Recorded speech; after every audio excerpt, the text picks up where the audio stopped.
Si Pedro na naglakad sa tubig. Kapag ang pananampalataya ay hinarap ang takot, lumabas siya sa bangka at lumakad sa tubig. Gabi noon, nasa gitna ng dagat ang mga alagad, malakas ang hangin, malalaki ang alon.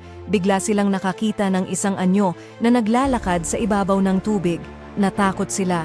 Ngunit may tinig na nagsabi, "Lakasan ninyo ang loob. Ako ito, huwag kayong matakot." Si Jesus iyon. Sumagot si Pedro, "Panginoon, kung ikaw nga iyan, utusan mo akong lumapit sa iyo." At sinabi ni Jesus ang isang salita, "Halika." Lumabas si Pedro sa bangka, at sa isang sandali, nakalakad siya sa tubig. Ngunit nang makita niya ang lakas ng hangin, siya'y natakot. Unti-unti siyang lumubog.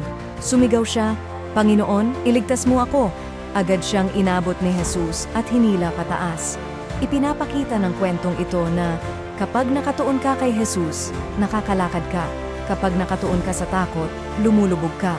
Ngunit kahit kailan ka man madapa, si Jesus ay laging malapit upang sumalo. Huwag mong tingnan ang bagyo, ituon mo ang mata sa tumawag sa'yo. Kung nagustuhan mo ang video na ito, pakipindot ang like, share at mag-subscribe para sa mas marami pang video na ganito. Ngayon alam mo na.